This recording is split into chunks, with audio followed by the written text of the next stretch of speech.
7-8 மணி ஆனாலும் அந்த வெயில் வெளியே எட்டி பார்க்க முடியுங்க. இங்கே ஏற்கனவே ஒரு அடுப்பு போட்டு வச்சிருந்தேன். அந்த ஆளை கடந்து மழையிலே கடந்து நாசமாக போச்சு. நானும் கொஞ்சம் ஆற்றுக்கு போனேன்னா களிமண் எடுத்துக்கொண்டு போடையான்னு சொல்லியே அந்த பையன் போட முடியுங்க.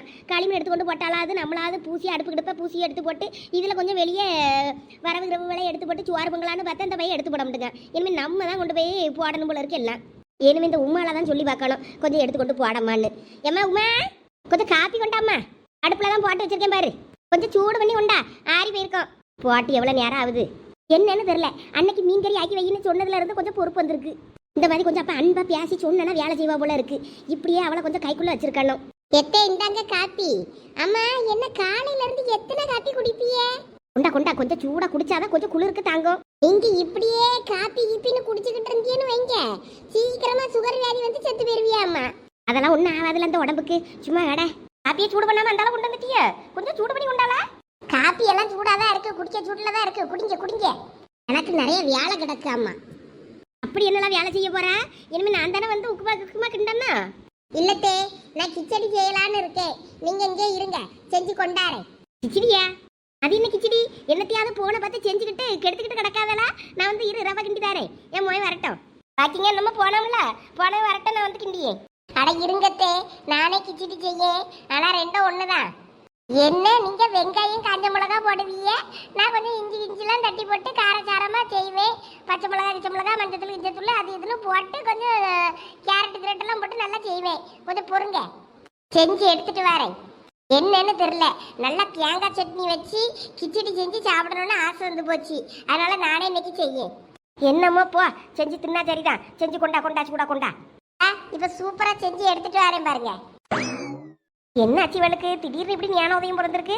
இவன் லேசில் சோறு கறியில் ஆக்குறேன்னு சொல்ல முடியல. இவன் வாயிலிருந்து வராத. பழைய கஞ்சி தண்ணியா இருந்தாலும் நீங்களே ஊத்துங்க, குடிச்சிட்டு ஓடியன்ட்டுலாம் ஓடுவா ஊர்ஜ வேற. இன்னைக்கு என்னமோ வீட்டில் செஞ்சுதுங்க.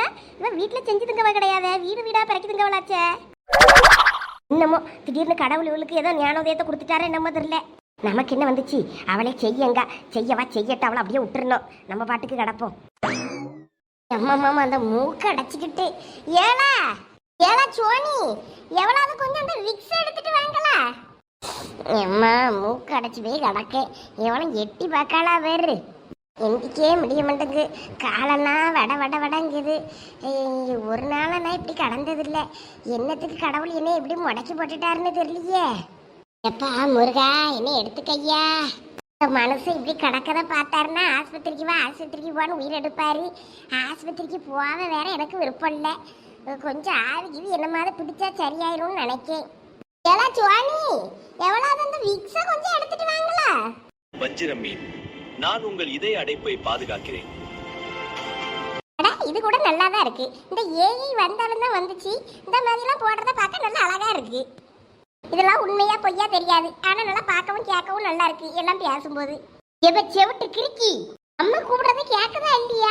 விக்ஸ் டப்பா எடுத்துதான்னு கேட்டுட்டு அடக்கல்ல, எடுத்து கொடுத்தா என்ன கொஞ்சம் குறைஞ்சாம போயிருவேன். அவன் என்னையவா கூப்பிட்டா? வாங்கிட்டு தானே சொல்லிக்கிட்டு இருந்தா. நான் அடுப்பாங்கறையில வேலை செஞ்சுக்கிட்டு இருக்கேன். எருமை எடுத்து கொடுப்பேன். ஒன்னேதான் சோனின்னு கூப்பிட்டுக்கிட்டு இருக்கா. காலேஜுக்கு போனலாவ நேரம் ஆயிட்டு, நானே தோசை ஊத்திக்கிட்டு இருக்கேன் சட்னி வச்சுக்கிட்டு. நீ என்னன்னா போன நோண்டிக்கிட்டு இருக்க காலங்காத்தாலே. போவ அம்மைக்கு விக்ஸ் தேடி எடுத்து கொடு, எங்க வச்சிருக்கான்னு கேட்டு.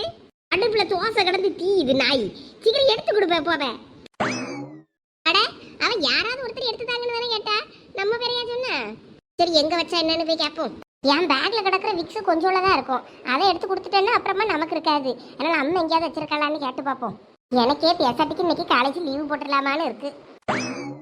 ஏன்னா கொஞ்சம் அந்த விக்ஸ் டப்பாவே எடுத்துட்டு வாங்களா? எவ்வளவு காட்டு கத்தியே, எவ்வளவு என்னன்னு கேட்கலான்னு பாரு.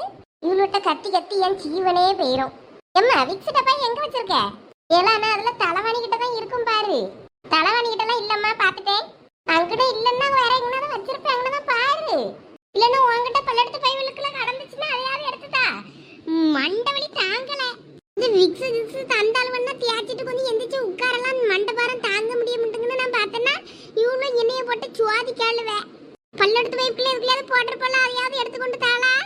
ஏமா என்கிட்ட இருக்கிறதுலாம் முடிஞ்சிட்டு என்கிட்ட கேட்காத. உங்ககிட்ட இருந்தா எங்க இருக்குன்னு சொல்லி எடுத்து தாரேன். 4 நாளைக்கு முன்னாடி தானே வாங்கி தந்தேன், உங்ககிட்ட இல்லங்க.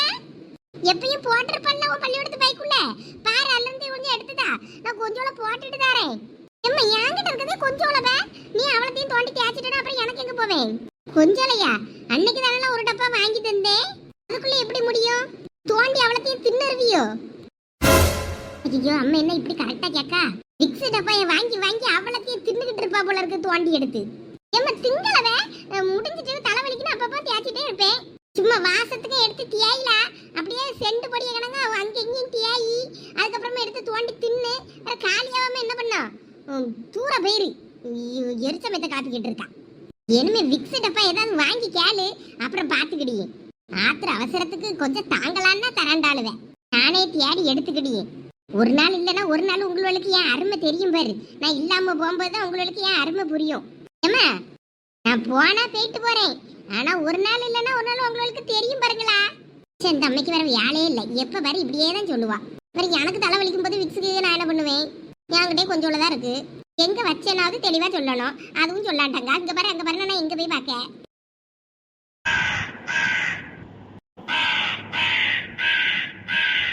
வாங்கங்க காப்பி குடிக்கல? வேண்டாம் வேண்டாம், நான் இப்பதான் டீ கடையில குடிச்சேன். அதானே வீட்ல காப்பி போட்டாலும் இங்க கடையில போய் உங்களுக்கு காப்பி குடிக்கலன்னா ஆகாது என்ன? அது காலங்காத்தாலே அங்க போய் உட்கார்ந்து 2 வாரத்தை பேசிட்டு வரதுக்காண்டி போவேன். வேற அங்க போய் வெறுவாயை பார்த்துக்கிட்டா இருக்க முடியும் டீ கடையில போய். அதனால ஒரு டீயை சொல்லிட்டு அதில் உட்காந்து குடிச்சிட்டு பேசிட்டு வரதுதான். அதுக்கப்புறம் அவ்வளோ அவன் வேலை குழப்ப பார்த்து போவான். அது சரி. அம்மா நான் இன்னும் ஒன்றும் செய்யல, நீங்க போறீங்களா? நான் அப்புறம் சோறு பஞ்சு கொண்டாரேன் தோட்டத்துக்கு. காய் பிடிக்கணும்னு சொன்னீங்கல்ல? ஆமா போனோம். நீ ஒன்றும் செய்யலையா? அப்ப இப்பதான் அடுப்பு சோத்துக்கு அடுப்பு இங்க போட்டு வச்சிருக்கா. ஏன் கேஸ் அடுப்பு என்னாச்சு? நான் இது சுடு தண்ணி போட்டு வச்சிருக்கேன். கேஸ்ல போய் சுடு தண்ணி போட முடியுமா? கேஸ் விற்க விலைக்கு நான் இன்னும் சோறு இனிமே இனிமே போட்டு செஞ்சிடலான்னு இருக்கேன். அடுப்பை குட்டி கேஸ் போற விலை தங்க விலை கணங்கெல்லாம் போகுது அவ்வளவும். தங்க வளர்ந்ததுதான் ஞாபகம் வருது. நம்ம ஒரு சீட்டு போடுவோம் மாட்டே தங்கத்துக்கு. அப்படியா இன்னும் போட்டலாவது கஷ்டம் வராம அதில் கொஞ்சம் காசை போட்டு போட்டு வைப்போம்ல.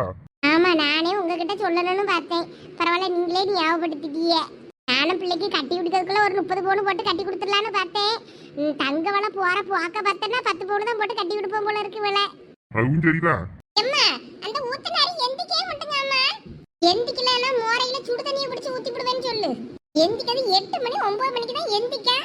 எந்திச்சுதான் பல்லல தியாப்பானா இல்லையா அந்த சட்டத்துணியை எடுத்து போட்டுட்டு கிளம்பிடுறீங்க. ஏன் இன்னும் தூங்கவா செய்ய? ஆமாப்பா குளிக்கவே மாட்டேங்க அந்த நம்ம ஊத்துனாரி. அம்மா அந்த சுடு தண்ணியை பிடிச்சி மேலையாவது ஊத்துவேன், அப்பயாயினும் எந்திக்கணும்னு பாப்போம். அப்படியாயினும் குளிச்ச மாதிரி இருக்கவன். ஓய் ஓய் வந்துட்டேன் இன்னும் எங்க பஞ்சாயத்து இந்த நடைக்கு ஒன்றும் குறைச்சல் இல்லை. வந்துட்டான் ஊத்தனாரி. வந்தாலே எலிச்சத்தை வாடதான் அடிக்கும். இல்ல என்ன குளிக்க முடியா நீ? எப்பா அந்த குளிருக்கு எங்க போய் குளிக்கிறது? உங்க அம்மா தான் சுடு தண்ணி போடியால போய் குளி போ. அப்பா நீங்க வேற சும்மா இருங்கப்பா, அசிங்கமா யாராவது குளிப்பாங்களா? தினமும் ஒரு புது புது சட்டையும் பேண்டையும் எடுத்து போட்டுட்டு போனா என்ன வெளிய தெரியவா போகுது?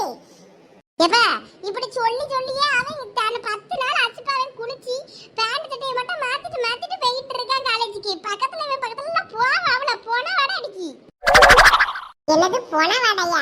ஏ ஊத்த என்னல பேத்த கோலா வலிக்கு ஓனேலதாம்ல வாட தாங்க முடியாது. கோலா வலிக்கு தலைவலி பூரா நார் அடிச்சிட்டு நீ பேசாதடா. நான் குளிக்கலனால செண்ட் அடிச்சிட்டு கிளம்பிடுவேன். ஒண்ணே மாதிரி கிடையாதுல. சிப்பா சதிசு குளிச்சு சொல்லியது எங்களுக்காண்டி இல்லல உனக்காண்டி தான் சொல்லியது. வா சுடுதண்ணி போட்டு தூக்கிட்டு போய் குளி போ. குளிக்கலன்னு வையி காலேஜுக்கு வந்து உங்க வாத்தியார பத்தி நான் சொல்லி கொடுவேன் அம்மா. எப்பா சும்மா இருங்கப்பா, எங்க வந்து என் மானத்தை வாங்காதீங்க. தண்ணிய கண்டாலே எனக்கு அலர்ஜியா இருக்கு குளிருக்கு. என்னடா இப்படி சொல்லியா? கார்த்திகை மாசம் குளிர் மார்கழி மாசம் குளிர்ல ஆத்துல குளத்துல போய் நாங்களும் குடிக்க தானே செய்யும். உனக்கு ஏன் என்ன செய்யுதுங்க அலர்ஜிங்க? தூரவாப்பா கடப்பேட்டாம. இதுல வேற இவன் அடுத்த கார்த்திகை மாசத்துக்கு மாலை போடியே நிக்கான். மாலை போட்டாலும் விளங்கதான் செய்யும். குளிக்காத பான்ற சாமியே எந்திரிச்சு ஓடி போயிடும் இவன் மாலை போட்டானா. என்ன சோடா புட்டி அடி வேணுமா? அடிப்பா அது வரைக்கும் எங்க கையை புளியங்கா பறிச்சுக்கிட்டு இருக்கும்ல. திருப்பி உன் மண்டையெல்லாம் பொழந்துறமுண்டே. ஏலா சும்மா இரு, பதிலுக்கு பதில பேசலன்னா இவளும் சும்மா இருக்காண்டா.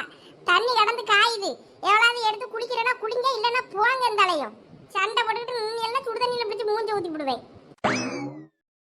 செஞ்சாலும் செஞ்சிருவாங்க, நம்ம இதுக்கு மேல சரிப்பட்டு வராது. எஸ்கே பயிர்ல சதீசு பத்தியா ஓடிட்டான் பேரு. இவன் குளிக்க மாட்டான்ப, ஏதாவது நோயை இழுத்துட்டு வருவான் பேரு. அவன் 4 நாள் குளிக்கலன்னா ஒன்னும் ஆகாது. இந்த சுடு தண்ணி எனக்கு நீ போய் சீக்கிரம் போய் குளிக்கணும்னா குளிச்சுட்டு கிளம்பு காலேஜுக்கு. நேரம் ஆகுது இல்ல? நான் குளிக்க போறேன். அவன் என்ன நீங்க போறான், எனக்கு என்ன வந்துச்சு? துணியெல்லாம் எடுத்து வச்சுட்டு வந்து தூக்கிட்டு போறேன். அப்ப தூக்கி வைக்க நீ போ. சரிப்பா. ஏய் மச்சான், என்னடா சொன்னாங்க டாக்டர்? நான் இருக்கேன்னு சொன்னாலும் கேட்காம போன்னு விரட்டி விட்டுட்டேன். எனக்கு அங்க போய் தூக்கமே இல்லடா. கண்ணு முடிச்சு பேசினாலும் இல்லையா சாலினி? கண்ணு முடிச்ச இடையில கொப்பள சொன்னா, நானும் பக்கத்துல போய் சாலினின்னே. அதுக்கப்புறம் அப்படியே மறுபடியும் தூங்கிட்டா. இப்போ காலையில தான் அவங்க அம்மா தான் கூட இருக்காங்க. இப்பதான் டாக்டர் உள்ள போயிருக்காங்க. சாலினிக்கு ஒன்றும் ஆகாதுண்ணா, பயப்படாதீங்க. நாங்களும் எப்படா விடியும் வரலான்னு தான் இருந்தோம். அம்மா எங்க? அம்மாவை இப்பதான் கேன்டீனுக்கு அனுப்புனேன், போய் காஃபியாவது குடிங்கம்மான்னு. அம்மாவும் ஒரு கண்ணுக்கு தூங்கல, கூடவே தான் இருந்தாங்க. இப்போ அவங்க அம்மா உள்ள இருக்காங்க. டாக்டர் உள்ள போயிருக்காங்களா? ஆமா. நம்ம போய் பார்க்க முடியாதா? டாக்டர் வந்தப்புறம் போலாம். அஜய் தாண்டா ரொம்ப வருத்தப்பட்டான். உன்னை பார்த்து எப்படி பேசுறதுன்னு தயங்கி இருக்கான். சரி அதை விடுறா, அவன் என்ன பண்ணுவான்? அவன் ஃப்ரெண்டு பண்ண தப்புக்கு. அதனாலதான் நானும் அவனை சும்மா விட்டேன். இல்லாட்டினா நானும் அவனை சும்மா விட்டுருக்க மாட்டேன்.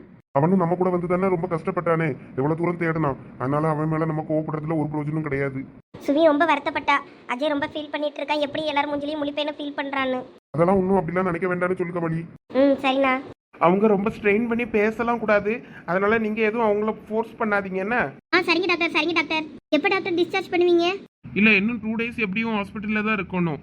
அதனால நீங்க இப்போதைக்கு வீட்டுக்கு போறத பத்தி யோசிக்காதீங்க. ரொம்ப ஆழமா பட்டுச்சா சார் கத்தி? இன்னும் கொஞ்சம் ஆழமா வெட்டியிருந்தா கூட அவங்களுக்கு அதுக்கப்புறம் பேச்சே வந்திருக்காது. எப்படியோ நல்ல வேலை அவங்க குரல் வளத்தை எதுவும் பாதிக்கல. அந்த நரம்புல கட் ஆகாம மேல் பக்கம் மட்டும் பட்டதுனால ஒன்றும் பிரச்சனை இல்லை. இருந்தாலும் 2 days இருந்து கம்ப்ளீட்டா பார்த்துட்டு அதுக்கப்புறமா போங்க. Okay doctor. சரி நான் வரேன். அவங்களுக்கு என்னென்ன ஆகாரம் கொடுக்கணும் எல்லாமே நாங்கள் நர்ஸ்கிட்ட சொல்லுவோம், அவங்க கொடுப்பாங்க. நீங்க எதுவும் போட்டு ஒரி பண்ணிக்காதீங்க. Okay doctor. Nurse come on. அந்த 8 நம்பர் பேஷண்ட்டுக்கு அனிஸ்டேஷன் கொடுக்க சொன்ன கொடுத்துட்டீங்களா? கொடுத்தாச்சு டாக்டர். ஏன் ஸ்ட்ரெயின் பண்ற? எதுவும் பேசக்கூடாதுன்னு டாக்டர் சொன்னார்ல, கொஞ்சம் அமைதியா இரு. உன் வீட்டுக்காரனா வெளியே தான் நிக்கா, இரு வர சொல்றேன். அவனை பார்த்ததும் எதுவும் பேசிக்கிட்டு இருக்காத, நீ ஒன்னும் பேசண்டா, அமைதியா இரு. என்ன எதுவா இருந்தாலும் 4 நாள் கழிச்சு பேசிக்கிடலாம். சரியாவட்டும் போது தொண்டை. என்னத்த பேசுறியோ ஒன்னும் வழங்கல. இருந்தா வாரேன். கோப்பல சாரி கோப்பல, என்னால தானே உனக்கு இவ்வளவு பிரச்சனையும். இனிமே நமக்கு எந்த பிரச்சனையும் வராது. அதான் போய் பார்த்து பேசலாம்னு சொல்றாருல, வா. மாப்ள சாலினி உங்களை பார்க்கணுங்க. கண்ணு முடிச்சிட்டாளா? ஆமாப்பா போ. ஆனா ரொம்ப பேசக்கூடாதுன்னு சொன்னாரு டாக்டர். அதனால போய் பார்த்துட்டு வந்துருங்க மாப்ள. ஆண்டி நீங்க போய் டீ குடிக்கணும்னா போய் குடிங்க, நாங்க சாலினியை பாத்துக்கிட்டோம். சரிப்பா, கொஞ்சம் பாத்துக்கிட்டீங்களா? நான் தான் வந்துடுறேன். நாங்க பாத்துக்கிட்டோம்மா, நீங்க போங்க. சாலினி ஸ்ட்ரெயின் பண்ணாத, அப்படியே பாடு. ஆமா அப்படியே பாடுமா தங்கச்சி, எந்திரிச்சாத. வேற டாக்டர் வந்து எங்க சத்தம் போட போறாரு. சாலினி என் தங்கச்சி எப்படி பி சுசிலா கணக்கா பாடுவா? அவ தொண்டைக்கு இப்படி ஆயிப்போச்சே. கிண்டல் பண்றீங்களா? நீ பேசாதானே சொன்னேன். டேய் மாப்பிள்ள சும்மா இருக்க மாட்டியாடா? சாரி மச்சான், உணர்ச்சி வசப்பட்டுட்டேன். நீ எதுவும் பேச வேண்டாம், நீ அமைதியா பாடு. தூங்கு கொஞ்ச நேரம். ராத்திரி இன்னும் தூங்கிட்டு தானே இருக்கேன். ஐயோ எதுவும் பேசாத சொன்னேன். ராத்திரி பூரா நானும் பார்த்துட்டு தான் இருக்கேன், நீ தூங்கிட்டு தான் இருக்க. என்கிட்ட பேச உனக்கு நேரம் இல்ல. கோப்பல உங்களை பார்த்துட்டு தான் கோப்பல இருக்கேன். பேச முடியாம தான் நான் வாய் அமைதியா வச்சிட்டு இருக்கேன். சரி மச்சான், நீங்க 2 பேரும் கண்ணாலே கொஞ்ச நேரம் பேசிட்டு இருப்பீங்க. நாங்க எதுக்கு குறுக்க? நாங்க வேணா வெளியே நிக்கட்டுமா? போடா போ, அதை செய். வெளியே போய் நில்லு. சாலினி அடுத்த ஆள் வந்தாச்சுல்ல. பார்மா சுவி, அவ யார்கிட்டயும் பேசக்கூடாது, ரொம்ப ஸ்ட்ரெயின் பண்ணக்கூடாதுன்னு டாக்டர் சொல்லியிருக்காங்க. அதனால எது பேசுறதா இருந்தாலும் அப்புறம் பேசு. இப்போ நீ மட்டும் பேச, அவ எதுவும் திருப்பி பதில் சொல்ல மாட்டா. என்ன சொல்றீங்க? இனிமே பேச மாட்டாளா சாலினி? ஐயோ அப்படி இல்ல. இல்லம்மா அவ பேசுவா. ஒரு 2-3 நாளைக்கு ஸ்ட்ரெயின் பண்ணக்கூடாதுன்னு டாக்டர் சொல்லியிருக்காங்க. அதான், வேற ஒண்ணும் இல்ல. சரிண்ணா. உள்ள வா. என்னாச்சுமா? அஜய் தானா, அவன் எப்படி உங்க மூஞ்சிலெல்லாம் முழிக்கிறதுன்னு வரமாட்டேங்கிறான். புலம்பிக்கிட்டே இருக்கான். அதுவும் சாலினி மூஞ்சிலெல்லாம் முழிக்கவே முடியாதுன்னு நினைச்சிட்டு ரொம்ப ஃபீல் பண்ணிக்கிட்டே இருக்கான். டேய் நல்லவனே உள்ள வா. சாரி சந்தோஷ் ப்ரோ, எனக்கு அவனை பத்தி எதுவுமே தெரியாது. அவன் இவ்வளவு மோசமானவனா இருப்பான்னு நான் நினைச்சு கூட பார்க்கல. சரி விடு, நடந்ததெல்லாம் நடந்து முடிஞ்சாச்சு. என்ன ஏதும் தப்பா நினைச்சுக்காதீங்க, எனக்கு எந்த விஷயமுமே தெரியாது. சரிடா நல்லவனே, உன்னை பத்தி தெரியாமலாம் வேற அவனை பத்தி தெரிஞ்சப்பறம் உனக்கு மெசேஜ் போடுவோம். உன்னை பத்தி தெரிஞ்சதுனாலதான் உனக்கு மெசேஜ் போட்டோம், உன் போலீஸை கூப்பிட்டு வந்துருன்னு. அப்பவே தெரிய வேண்டாமா அவன் மேல எங்களுக்கு நம்பிக்கை இருக்குன்னு? ஆமா விடு ஜெய், எல்லாம் சரியாயிருச்சுல, பாத்துக்கலாம் இனிமே. சரி நீங்க பாத்துட்டு வாங்க, நாங்க வெளியில நிக்கிறோம். பார்க்க முடியும் போலாம். எல்லாம் சுபமா முடிஞ்சுது. வாங்க அடுத்த வேலையை பார்ப்போம். ரொம்ப சாரிடி சாலினி, உன்னைய காணாம நாங்களாம் ரொம்ப பதறி போயிட்டோம் தெரியுமா. சீக்கிரம் சரியாயிரும். சரியானதுக்கு அப்புறம் பழையபடி எல்லாம் மாறிடும். நீ எதுவும் வருத்தப்படாத. ஒருவேளை சாலினிக்கு ஆம்பளை தொண்டையா மாறிட்டுனா என்ன பண்றது? கொழுப்பை பத்தி அந்த கோப்பலைக்கு நான் சும்மா இருங்கண்ணா, சிரிப்பு காட்டாதீங்க. நிஜமாலுமே டவுட் கேட்கறேன். ஒருவேளை டாக்டர் இப்போதைக்கு ஸ்ட்ரெயின் பண்ணக்கூடாதுன்னு சொல்லிட்டாரு. ஒருவேளை அடுத்து பேசும்போது ஆம்பளை வயசுல என்கிட்ட பேசலன்னா நான் என்ன பண்றது? உங்களுக்கு வச்சது அவ்வளவுதான் நினைச்சு வாழ வேண்டியதுதான். ஐயோ சாலினி கோவப்பட்டாலே கிண்டல் பண்ணிட்டு இருக்கீங்களோ? இல்ல நான் பயப்படாதீங்க, சாலினிக்கு வாய்ஸ் நல்லா தான் வருது.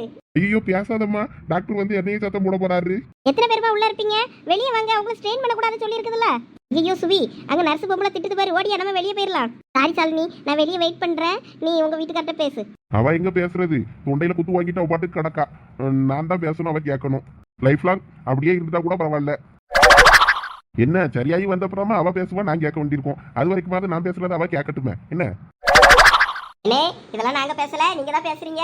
கடைசியில இதுக்கெல்லாம் சாலினி வச்சு செய்வா, பாத்துக்கிடுங்க. நாங்க வெளியே போறோம், சாலினிய பாத்துக்கிடுங்க. வாசுவி அவங்க பேசிக்கட்டும். ஏன் பொண்டாட்டி அதெல்லாம் தப்பா எடுத்துக்க மாட்டேன். என்னம்மா ஐயோ கோவப்பட்டாலே, இப்ப என்ன பண்றது? ஐயோ டாக்டர், இவ பேசிட்டே இருக்கா பாருங்க. அதுக்கு சேர்த்து ஏதாவது பிளாஸ்டரி போட்டு கொடுக்க டாக்டர்.